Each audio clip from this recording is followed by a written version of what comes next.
तुम अपनी महिमा को समझो, तुम हो कौन। इंद्र भी तुम्हें गरीब लगना चाहिए।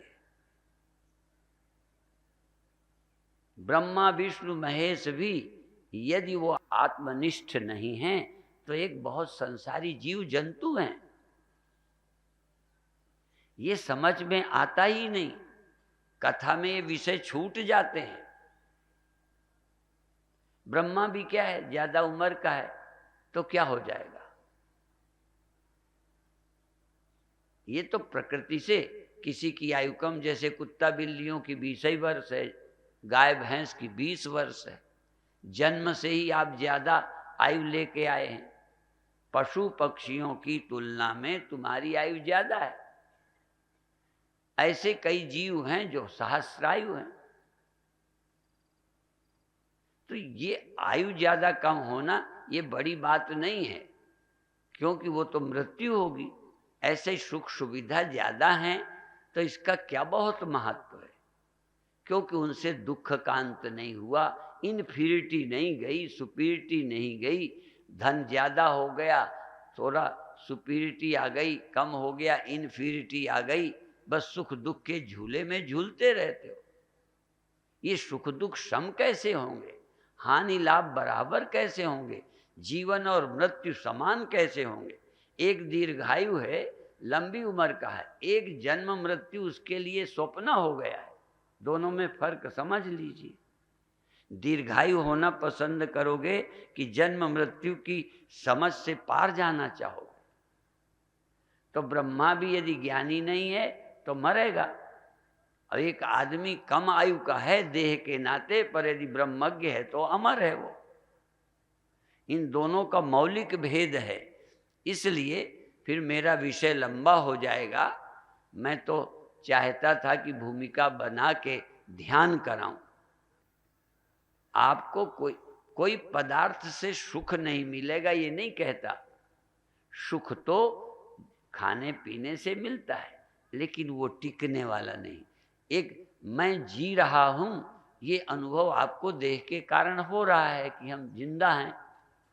आप सब जिंदा ही हो ना, यहां कोई मरा हुआ आया, सब जिंदा हो।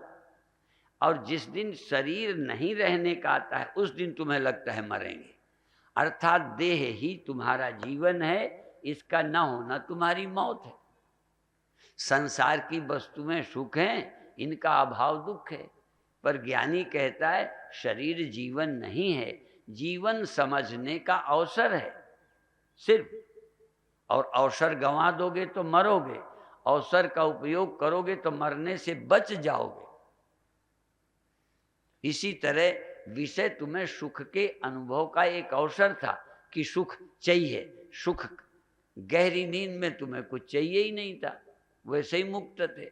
तो सुख का अनुभव फिर सुख को रखने की इच्छा देता है। जब सुख के रखने की इच्छा हुई, सुख टिका नहीं, तो फिर अनुसंधान किया। तत्वानुसंधान, सत्यानुसंधान, आत्मानुसंधान, ब्रह्म के खोज, नित्य जीवन, नित्यानंद, नित्य जीवन। जिस जीवन में मृत्यु है ही नहीं, जिस जीवन में दुख नहीं है, जिस जीवन में मृत्यु नहीं है, जिस जीवन में दुख नहीं है, जिस जीवन में चिंता नहीं है, ऐसा जीवन खोज पाएगा मनुष्य। इसीलिए ये सृष्टि क्यों हुई है ये भी ध्यान दो। पेड़ में कोई दुख नहीं, कीड़े मकोड़ों में है, पशु में है, पक्षी में है, इसी तरह मनुष्य में है। पर सब योनियां धीरे धीरे आगे क्यों प्रभु ले जा रहे हैं? प्रभु ले जा रहे हैं। ये सृष्टि प्रभु ने बनाई। क्यों बनाई? कैसे मैं बताऊं शब्दों में।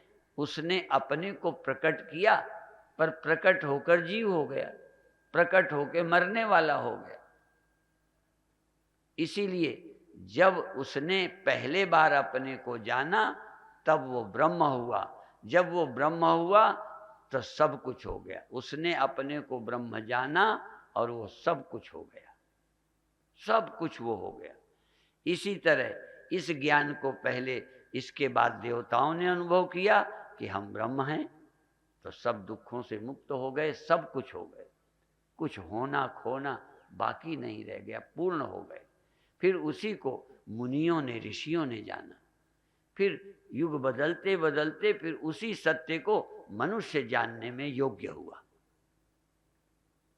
और आप उस सत्य को जान सकते हैं।